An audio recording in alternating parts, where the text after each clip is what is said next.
Frenkel is here. He's the chairman of J.P. Chase International. He's the former governor of the Bank of Israel, and this is his 27th Jackson Hole Fed Symposium. You just came out of Fed Chairman Bernanke's speech. You just told me it was thoughtful. Why? Yes, I think it was thoughtful. It was, there was a big build-up that we are going to hear a policy action, this or that, and it's very important to understand that the Federal Reserve policy is a strategy rather than an act. And what Ben Bernanke did was explain very well, I thought, the strategy that the Federal Reserve is adopting, given the circumstances that for several years the Fed and other banks are in an uncharted territory of doing monetary policy when interest rates are very close to zero.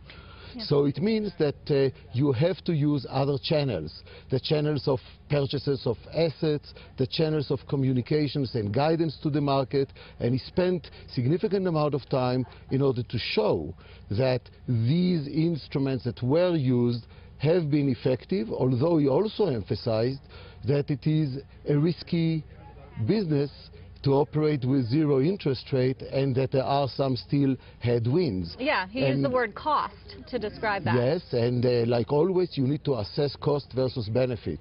Now, there are headwinds. He mentioned housing, but he also mentioned very clearly the importance of getting the fiscal house in order. And that's one of the themes that we've heard here. It's not just a U.S. story where the fiscal authorities have been inactive and the monetary authorities have been quite active. Have we reached the limit of that, where it's enough is enough, at least, in terms of the Fed and potentially other central banks? Well, it is important to say that he went on saying that the Federal Reserve still has that type of ammunition and it will use it if needed.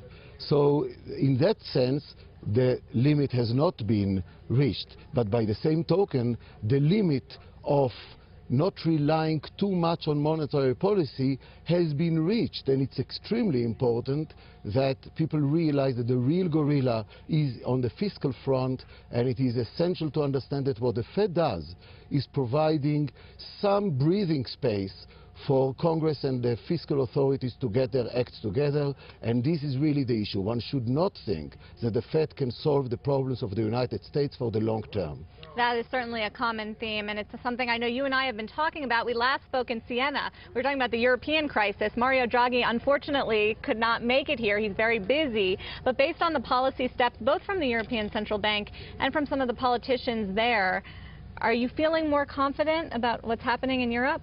Well, the very fact that we spoke about Europe last year, and to remind you, we spoke about Europe 2 years ago, means that things that should have been solved long ago have not been solved. And it is in this regard that I am concerned. The problem of the euro cannot be solved by the ECB. Europe has lost competitiveness. Europe's members of the Eurozone are very diverse.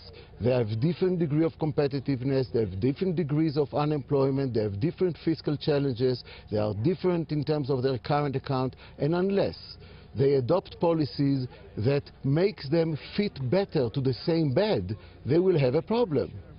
What sort of policy specifically do you need to see? I mean, they are talking about more fiscal unity. They are talking about a bank supervision. Sure, they're moving slowly, but they have 17 different governments to contend with. As you say, they are talking, and talk is cheap.